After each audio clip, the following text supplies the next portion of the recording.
Hi everybody, welcome back to another CYT-Crypto episode. My name's Stephen Aitchison and today we'll be going over the markets. We'll be looking at the Bitcoin chart, Ethereum chart and a couple of other charts, as well as looking at a few news stories as well. I want to thank everybody in the free group. The free group is growing all the time. I think we've got about 550 members in there, and for the premium group members as well. The premium group members, for I think the results for February so far is a 26% gain per call on average. And I think there's been about 20 calls so far. And there has been a big drop in the drawdown, unfortunately. The drawdown, the average is about 8% because of the drop in Bitcoin price from about 10,400 to 9,400. So there has been a drop in the drawdown, but the gains came before the drawdown. So average is 26% gain in the premium group per call as well, which is good for February. I'm really chuffed about that. Not happy about the drawdown.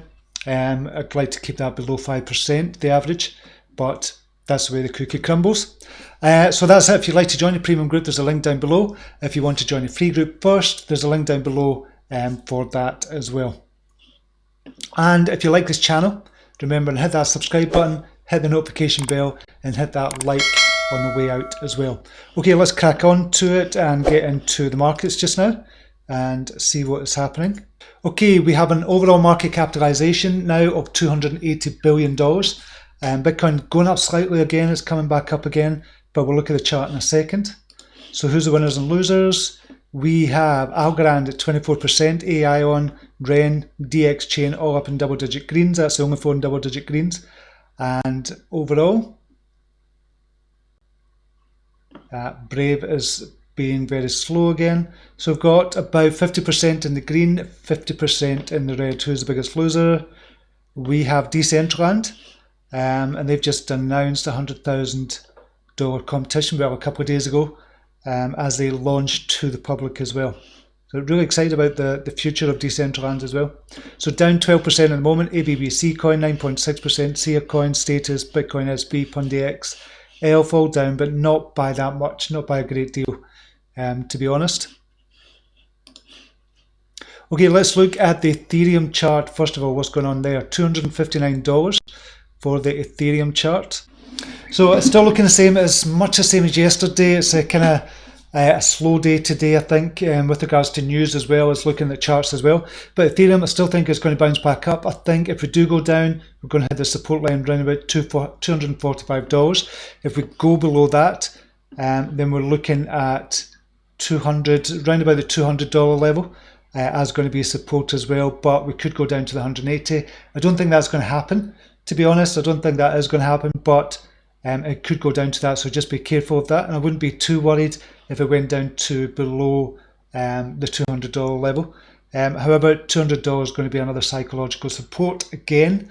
Once it broke through that, and that was a big barrier, and it kind of pushed on up past that $200 to $290. So I still think we're going to see $300 soon, within a couple of weeks for Ethereum, but all dependent on the Bitcoin price as well. So we're going to look at that. So we're still really bullish for Ethereum just now. We'll just look at the weekly. You can see on the weekly chart, we're still above this breakout. For the symmetrical triangle, as long as we stay above that, we're good. If we go down below that, as I said, we could come down to the $200 level, which is the 50 EMA level, but I do expect Ethereum to go up to the $380 level soon. Okay, Bitcoin chart, where are we at just now? 9,670 for the Bitcoin chart. We've still got this crossover, this happened there, so I'm going to take that out because that's old news. We've had the golden cross. Do I expect Bitcoin to go up from here? Yes, I do. So in that case, I expect Ethereum to go up as well, and same with the other big alts as well. So yeah, I'm expecting over the weekend, although traditionally the weekend has not been a good time for the price to go up for Bitcoin. I think we're going to see a rise in Bitcoin as price this weekend. But we need to wait and see what happens there. We are still trying to break into this ascending channel, or break back into it. And that's going to be used as resistance, I would imagine. If it does break through that, then we could go on up to $12,000 by the end of the month. But we need to wait and see what happens with Bitcoin. But still looking at, for me, it's still bullish. I'm really bullish on Bitcoin at the moment. Obviously, the big barrier is this 10,500. Once we break through that, I believe we're going to go up and through on up to the 11,000, 11,200, 11,800, then up from there. So I do expect a run up just now. So let's just have a quick look at Binance at the moment. We've got Power Ledger is up 37%. There you can see that's been on a tear since really the beginning of the month. So a couple of 250% it's gone up since it crossed over on the 750 EMA. We've got Algorand is up 25%, AGI is up 16%, Tomo Chain 16%, NAV. So there's a lot of kind of movers on Binance just now. Take a look at Band. Band was the one I called on the 19th, 2 days ago, at 3,300. It's still up to 4,122 Satoshi at the moment. So still going well for Band. I do expect that to jump up. Yeah, it's nearest top or local top. So we're looking to get to 4,500. But really for Band, I'm looking to get to 5,000 and breaking through the 5,000 level. So to complete this section here, just going to come up, probably come back down at the 5,000 level and just jump back up again from there. So within a couple of months, I think we're going to be at the 10,000 Satoshi level for Band. We'll just look at a few of the ones we've been looking at. Coty is up to 262, so that's well above 100% profit. If you go on Coty, when I called it as well, when I've done the 10-minute spotlight. DAG is up also. I've done a 10-minute spotlight on DAG. I think that's up. I think I called it 140 for DAG, but it's only gone up slightly just now, but is breaking through major resistance areas just now. UTK, I like the look of this. I have done for a while. I spoke about it a couple of months ago. That's starting to move back up as well. Could be a good time to jump in to UTK. We've got One Ledger is up slightly, just 8.9 Satoshi just now. So that's kind of breaking through barriers as well. We need that to go up to about 10 Satoshi and above. Spendcoin I'm looking at, been looking at it for a while. For months actually, I've been talking about it for a while as well. But because it's such a low price just now, I'm be looking at that as well. And CHR, Chromia is one I've done a 10-minute spotlight on. You can see the kind of rise of that as well. That's doing really fantastic. Needs to break through the 300 level and stay at the 300 level for it to start moving again. So ShareRing, we've not looked in that in a while. It's come down a little bit. Was at kind of 50. It's come down to 33 Satoshi level just now. It's not. I'm not worried about ShareRing at all. They're going to bring their app out very, very soon. And you're going to see with them kind of One ID and the money they're bringing in just now, they're actually a profit-making company just now, or a revenue-generating company at the moment. Still big on ShareRing as well. Although the price is coming down just now, I'm not concerned about that at the moment. I think this is going to be a big one, and this price will just kind of start rising as soon as the app comes out and they get more kind of press coverage as well. So looking good for ShareRing as well. Okay, on to a couple of news stories. Just now, Sweden is testing its new central bank digital currency. So the country of Sweden has begun testing an e-krona, bringing it that much closer to the proper release of a central bank digital currency. The pilot program will be the operation for 1 year until February 2021. So if and when the e-krona formally launches for use by the public, the idea is that this blockchain-powered currency would drive conventional payments and banking activities throughout the country. Instead of swiping a credit card or spending fiat currency, everyday transactions can move to the blockchain. It's coming more and more. Now, I remember mentioning this last year and saying there's going to be a lot of CBDCs coming out, and I think we should start adopting it. I really genuinely think Scotland should start adopting this and looking at this, and possibly using Sweden and China. China are coming out with their CBDC as well, but I would imagine the coronavirus is kind of overtaken what's going on with blockchain just now, rightly so. But we're going to have to start looking at CBDCs as well, every country. So Sweden is going to be an interesting case study as well that we're going to be looking at. Again, I'll just post it, keep posting this to Nicola Sturgeon as well about blockchain. We'll see what happens.